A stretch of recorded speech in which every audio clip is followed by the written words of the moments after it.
Bom dia, meu Rio de Janeiro. Bom dia, meu Brasil. Eu confesso que hoje está sendo um dos dias mais difíceis da minha vida.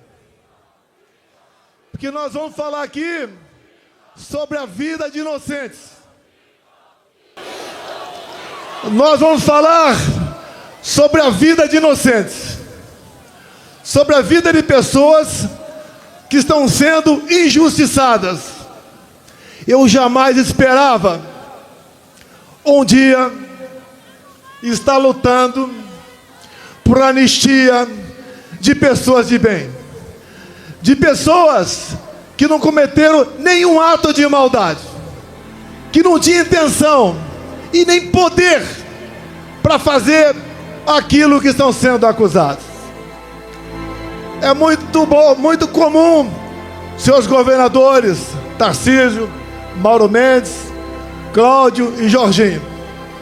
Aqui nós sempre dizemos que defendemos as mulheres.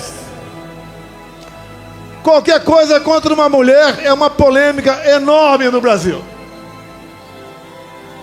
E obviamente, mais que a defesa, devemos ter consideração com as mulheres. E olhem só, eu vou citar o nome de 5 mulheres aqui. A primeira, Débora dos Santos, está 2 anos em prisão preventiva. Está sendo julgada nesse momento em plenário virtual. Todo mundo está esperando mais uma condenação com uma pesada pena. Eu peço a Deus que isso não ocorra. Temos também a senhora Valdete Ferreira, 73 anos de idade. Condenação, Cláudio Castro, 11 anos de cadeia. Temos também a senhora Iraci Naguchi, 71 anos de idade. Condenação, Tarcísio, 14 anos de cadeia. Temos aqui de Santa Catarina, Jorginho, a senhora Fátima de Souza, 67 anos de idade. Condenação, 17 anos de cadeia. E a última aqui, eu cito o Mauro Mendes, que é de Mato Grosso, mas a senhora do Ceará, senhora Francisca Eudete, 62 anos de idade. Condenação, 13 anos de cadeia. E mais dezenas de condenações.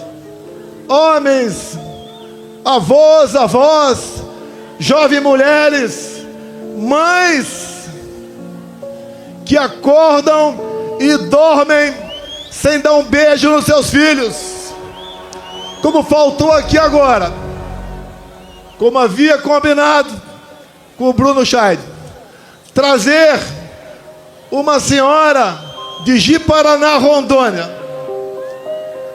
Essa senhora tem 6 filhos, o mais velho 10 anos, o mais novo 10 meses, o marido um caminhoneiro, que chegou num frete de Rondônia, naquele fatídico domingo de 8 de janeiro, lá em Brasília.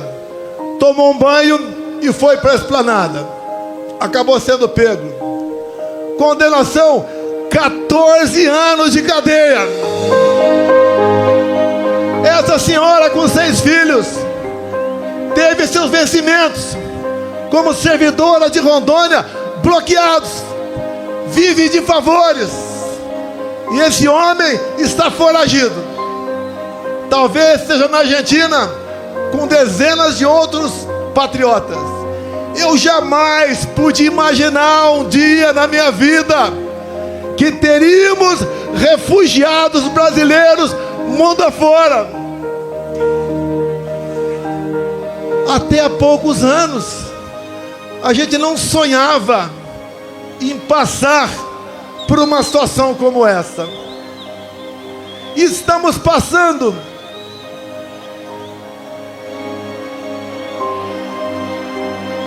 Tem alguém passando mal, é isso? O bombeiro, por favor. Aquela senhora que está em pé ali, levantando a mão, tem uma pessoa que está passando mal ali, por favor.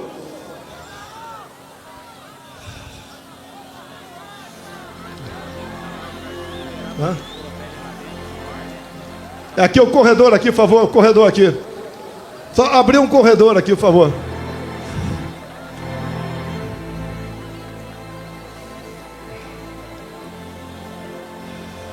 Ok?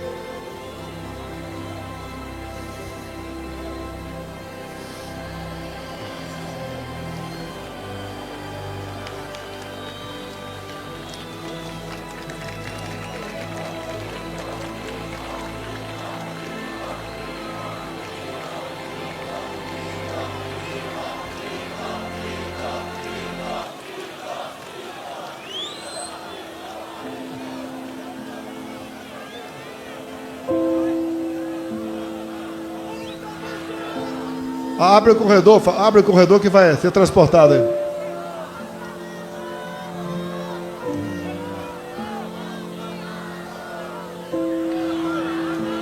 Ok? Posso continuar?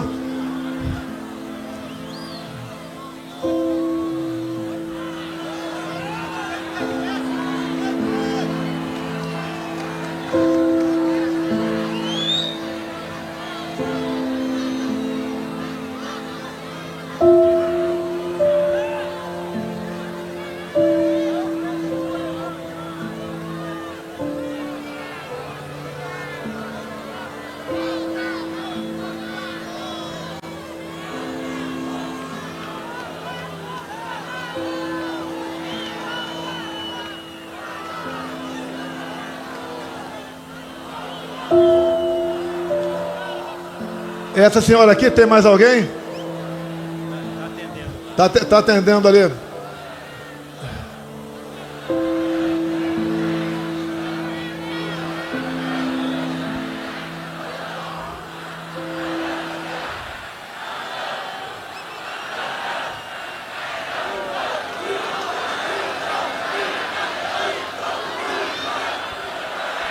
Tá sendo atendida aí, posso continuar?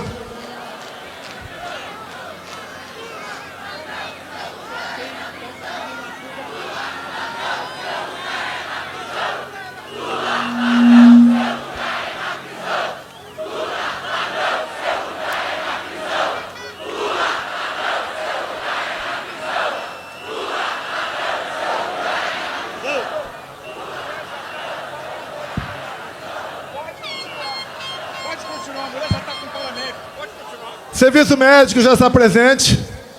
Corredor está aberto.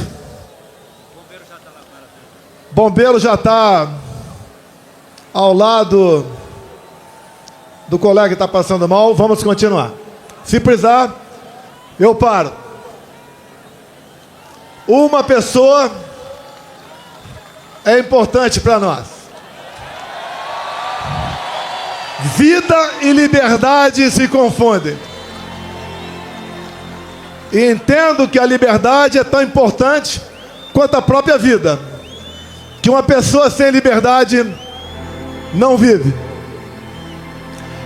Essas pessoas, essas senhoras, já idosas, todas mais novas do que eu. Porque na sexta-feira agora, eu chego nos meus 70 anos de idade, se Deus quiser. 70 anos bem vividos. Algumas tribulações, mas a satisfação e a consciência de estar ajudando o seu país a sair da escuridão. Essas pessoas que eu citei aqui, senhoras idosas, acusações, entre outras, dano qualificado. Elas têm força para quebrar alguma coisa? Tem alguma imagem de uma delas quebrando alguma coisa? Por que nós sabemos que a pena tem que ser aplicada a quem realmente cometeu aquele dano? Uma outra, associação criminosa armada. Essas senhoras, foi encontrada alguma arma com alguém no dia 8 de janeiro de 23? Uma outra, golpe de Estado.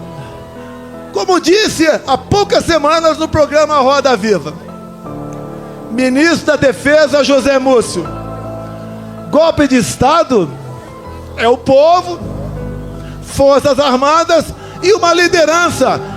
Quem é a liderança ou quem foi a liderança dessas pessoas? Não tiveram. Foram atraídas para uma armadilha.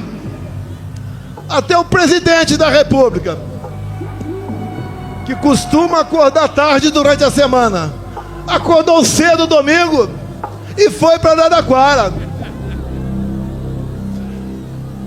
Outro dia conversei com um colega de Israel.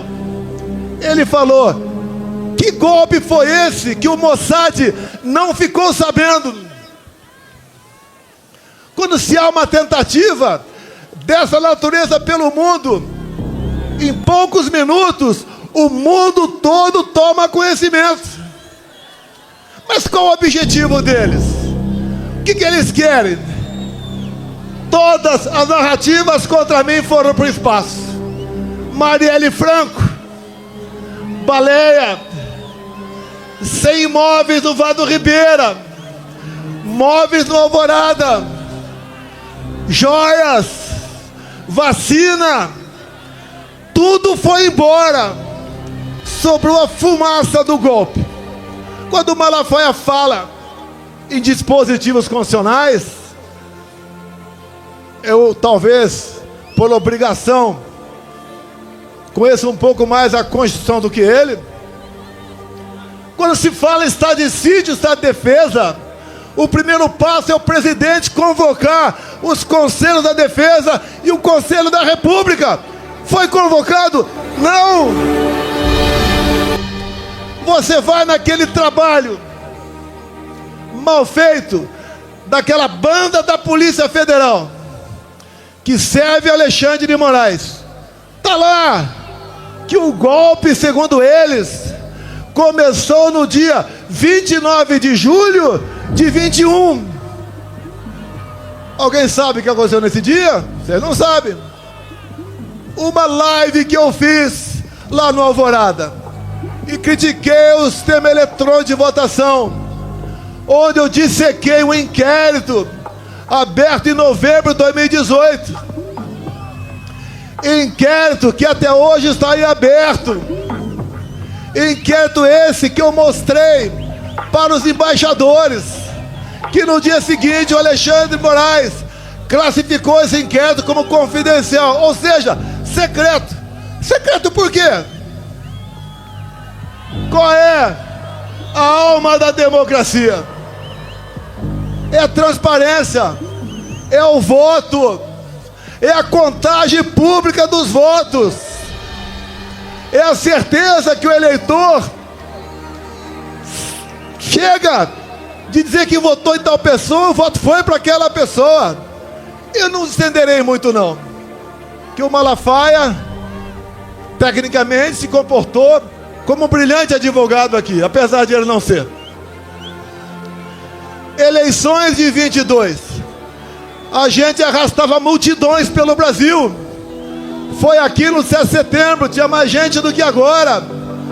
Fazíamos motocicletas pelo Brasil todo. São Paulo, segundo lá a Polícia Militar, batendo 300 mil motos.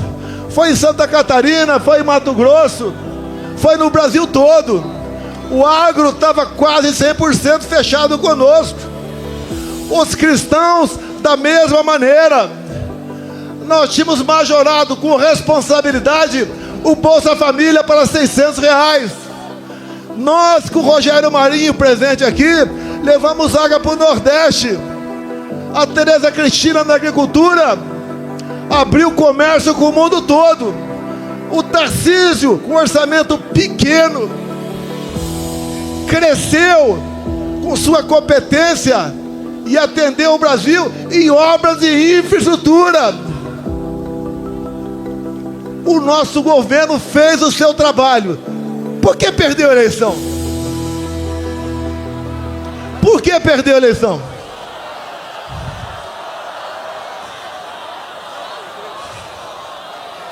Será que a resposta está no inquérito 1361, secreto até hoje?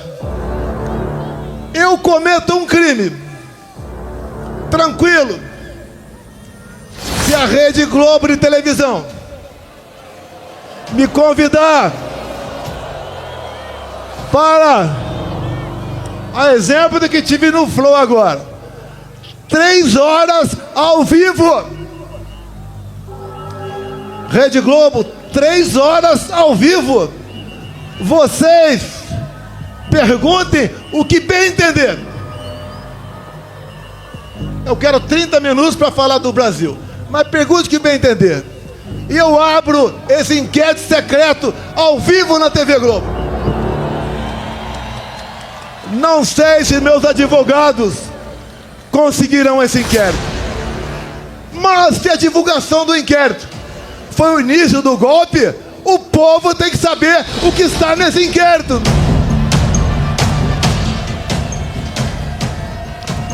Todos os inquéritos de Alexandre de Moraes são confidenciais, secretos. Ninguém pode saber de nada o que está ali.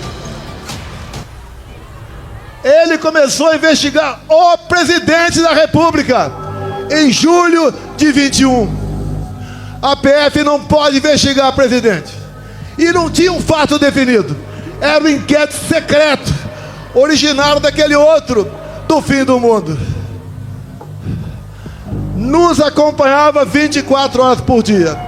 O que eles queriam com isso? Minar a presidência da República. Não queriam que a gente continuasse. E houve sim mão pesada do Alexandre de Moraes por ocasião das eleições de 22. Por exemplo, segundo decisão dele, eu não podia mostrar a imagem do Lula defendendo o aborto. Eu não podia botar a imagem do Lula defendendo ladrões de celular, dizendo que isso era para tomar uma cervejinha. Eu não podia mostrar a imagem do Lula com ditadores do mundo todo.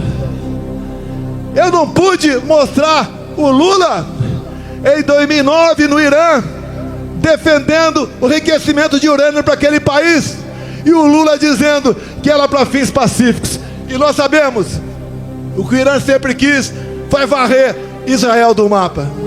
Eu não pude mostrar imagens do 7 de setembro. Eu não pude mostrar imagens do cortejo fúnebre da rainha da Inglaterra. Eu não pude mostrar trechos das minhas falas por ocasião da ONU. Ele fez uma campanha para menores de 16 e 17 anos tirar título. E essa garotada dessa faixa etária, a tendência é sempre votar na esquerda. Mais de 4 milhões de votos aí. Pelo menos 2 milhões para o outro lado.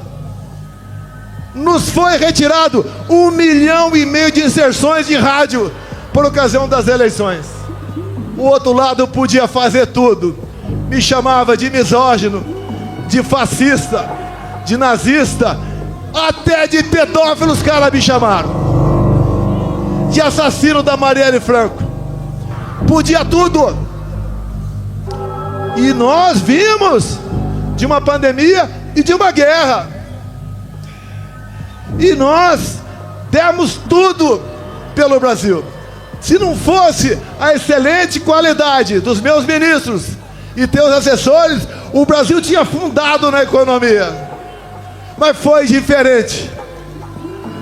Atendemos os mais humildes com auxílio emergencial. Compramos 600 milhões de doses de vacina para quem quis tomar. Não exigi de ninguém. Não cobrei cartão vacinal. E o mundo está vendo agora o que foi aquele período, em especial um relatório do Congresso americano de 500 páginas sobre o assunto. A verdade dói e pode tardar, mas ela não falha. Essas pessoas que estão presas, homens e mulheres, idosos, jovens mães, esse é o motivo desse nosso encontro aqui hoje em Copacabana. Mas o que eles querem no final das contas? Como o ministro disse há pouco tempo, nós derrotamos o bolsonarismo. O que eles querem? Como viram que a questão da inelegibilidade dá para ser alterada, afinal de contas, me tornaram inelegível por quê? Pegaram dinheiro na minha cueca? Alguma caixa de dinheiro no meu apartamento? Algum desfalque estatal? Porque me reuni com embaixadores. E a outra, porque subi no carro de som do Silas Malafaia. A primeira, abuso de poder político, não ganhei nenhum voto com aquilo. A outra, abuso de poder econômico, não gastei nenhum centavo com isso também. O que eles querem? É uma condenação. Se é 17 anos para as pessoas humildes, é para justificar 28 anos para mim. Não vou sair do Brasil. A minha vida estaria muito mais tranquila se eu estivesse do lado deles. Infelizmente, quem prejulga e julga e faz maldade contra o povo, não posso estar do lado dessas pessoas. Escolhi o lado mais difícil, o lado do meu povo brasileiro. Não tenho obsessão pelo poder. Eu tenho paixão pelo meu Brasil. Se algo na covardia acontecer comigo, continue lutando. O que eles querem aqui no Brasil é fazer igual a Venezuela. Lá foi implementado o voto impresso por pressão do governo Biden. E a primeira vez que teve eleições com voto impresso lá na Venezuela, o que aconteceu? Primeiro, o Maduro tirou da sua frente a sua oposição. Tornou Maria Corina e Capriles inelegíveis por 15 anos. Qual a acusação? Atos antidemocráticos. Alguma semelhança com o Brasil? Quando eles querem me tirar por uma condenação, já que a inelegibilidade está ameaçada para eles, inventam uma historinha de golpe. Que golpe é esse que eu tenho que provar que não dei? E tem que ser o contrário, eles têm que provar que eu tentei. Queria dizer que o golpe começou no dia 29 de julho de 21 e terminou no dia 8 de janeiro de 23. Ninguém engole essa história. E só não foi perfeito essa historinha de golpe para eles porque eu estava nos Estados Unidos. Se tivesse aqui, estaria preso até hoje, ou quem sabe morto por eles. Eu vou ser um problema para eles, preso ou morto. Mas eu deixo acesa a chama da esperança, da libertação do nosso povo. Afinal, o Brasil é um país fantástico. Desculpem o pessoal lá de Israel. Aqui é a terra prometida. Aqui é a terra de Deus. Aqui temos gente do mundo todo. E não vai ser uma pessoa que vai nos derrotar, que vai nos intimidar. E agora, indo para o encerramento, senhores deputados federais, senhores senadores, parte presente aqui, nós temos um compromisso que está no coração de qualquer um de vocês. É buscar anistia aos nossos irmãos e irmãs que estão presos nesse momento. Não podemos entender que continuemos tendo órfãos de pais vivos pelo Brasil. Não existe maldade maior do que essa. Hoje, por levantamento, já temos voto suficiente para aprovar na Câmara. Como disse aqui Rodrigo Valadares, lá de Sergipe, que é o relator dessa proposta, e também o sócio de Cavalcante, que é o líder do nosso partido lá na Câmara. Nós seremos vitoriosos. Nós veremos aparecer a justiça, se não é para aquele outro poder que existe para isso, pelo poder legislativo, que até o Lula vete. Nós derrubaremos o veto. Agora, por que a esquerda está contra a anistia? Já que eles, ao longo da história, sempre foram beneficiários de anistia. Como disse há pouco tempo, editorial, o jornal O Estado de São Paulo: se tirar das mãos do PT a falsa bandeira de defesa da democracia, o PT não existe. Não tem o que apresentar para vocês, nem para alimentar o pobre, que eles sempre disseram que a nossa meta é dar comida para o pobre. Nem isso tem mais.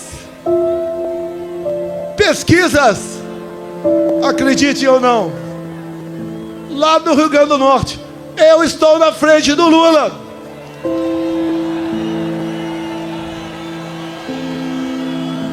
Indo para o encerramento, façamos comparações. Compara o nosso governo de poucos anos com o atual. Dá para comparar. Dá para comparar. Na infraestrutura, o atual ministro do PT com Tarcísio de Freitas.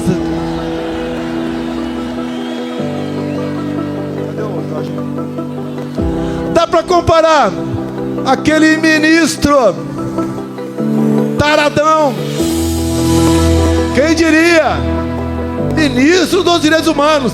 Dá para comparar o taradão com a Damares. Dá para comparar o atual ministro da Agricultura, que está fazendo o preço explodir pelo Brasil, com a Tereza Cristina. Na economia, dá para comparar o Haddad com o Paulo Guedes. Dá para comparar Janja com a Michele. Nada dá para fazer comparação com esse governo. E a gente se pergunta o tempo todo: quem tirou esse cara da cadeia? Quem anulou os julgamentos? Quem trabalhou no escurinho do cinema para colocá-lo na presidência da República? Esses que fizeram esse trabalho dizem: salvamos a democracia. Essa democracia que está vivendo com prisão de inocentes, com tortura em cima de depoentes, com ameaça de censurar as mídias sociais. Sem liberdade de expressão não tem democracia. O trabalho não é fácil. Alguns querem rapidez, mas creio que o que está acontecendo vai servir de musculatura para todos, para que nós brevemente possamos dizer aqui no Brasil: eu vivo num país democrático. E quem tem que dizer o que pode ou não ser feito no Brasil é o povo brasileiro. Nós somos escravos da vontade de vocês. sempre digo, ninguém tem o que nós temos. O que está errado? Onde erramos? Escolhas. Escolhas. Qual deveria ser, politicamente falando, a melhor região do Brasil? A mais próspera, a com mais igualdade, com mais oportunidade, com mais amor. Tinha que ser respeitosamente o nosso Nordeste. E por que não é? Não é porque o PT está 20 anos lá, roubando o nordestino, sonegando educação para eles. Os estados com maior índice de violência, infelizmente, é o Nordeste. E aqui comigo, por coincidência, os 2 melhores, os 3 melhores em índice de violência: Mato Grosso, Santa Catarina e São Paulo. Mas meus amigos, meus irmãos do Rio de Janeiro, eu só tenho a agradecer a vocês. Desde que vocês acolheram esse jovem garoto caipira em 73, lá em Resende, na Academia Militar. Jamais eu esperava que a minha vida acontecesse tudo isso, bem como jamais esperava que na minha vida Ele colocasse ao meu lado pessoas fantásticas, pessoas maravilhosas, patriotas, que têm Deus no coração. O meu ciclo vai se esgotar um dia, mas nós estamos deixando muitas pessoas capazes de me substituir no futuro. Por lá de lá não tem nenhuma liderança. Por lá de lá não tem o que falar para se apresentar junto a vocês. Nós acreditamos no futuro do nosso Brasil. E o último ato aqui, esta senhora que está do meu lado e as suas 2 filhas. Aqui é a viúva do Crezão.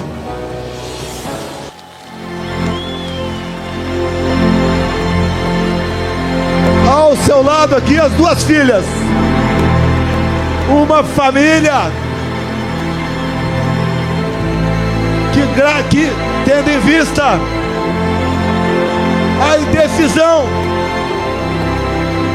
a decisão de alguém que devia usar sua caneta para fazer justiça, por 3 vezes negou a liberdade de um cardíaco para ser tratado condignamente. O Crezão acabou falecendo dentro do presídio em Brasília. É inadmissível isso daí. E por uma questão pessoal, luta pelo poder. Eles não derrotaram, nem derrotarão o bolsonarismo. Não derrotaram e nem derrotarão aqueles que defendem Deus, pátria, família e liberdade. Nós estamos mais fortes. E peço a vocês, por ocasião das eleições do ano que vem, me deem 50% da Câmara e 50% do Senado, que eu mudo os destinos do nosso Brasil.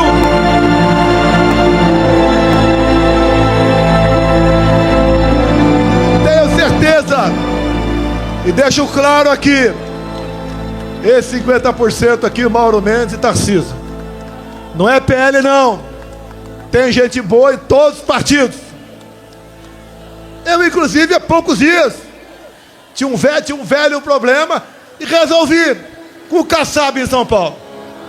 Ele está ao nosso lado com a sua bancada para aprovar a anistia em Brasília. Todos os partidos estão vindo. A população cada vez mais está consciente da maldade que foi e que está sendo com os presos de 8 de janeiro. vai ser uma data para ser esquecida para sempre. As marcas perdurarão para sempre, mas uma data para ser esquecida ou conhecida por uma minoria que, usando o poder da sua caneta, tentou jogar o Brasil nos braços de uma ditadura que vocês sabem como ela começa e como ela termina. Ainda dá tempo. O Brasil precisa de cada um de vocês. No próximo dia 6 estaremos na Paulista, em São Paulo. Depois iremos para o Nordeste, talvez Aracaju, do deputado relator. E assim nós vamos ganhando força, e com a verdade ao nosso lado, vamos mostrando que o Brasil tem sim de verdade. E dizer àqueles que não gostam de mim, lá de Brasília: eleições sem Bolsonaro é negar a democracia no Brasil. Se eu sou tão ruim assim, me derrote.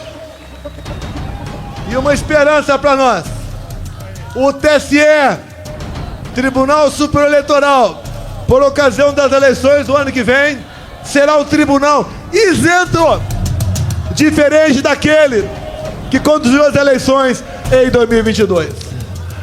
Muito obrigado a todos vocês. Obrigado a Deus pela minha segunda vida.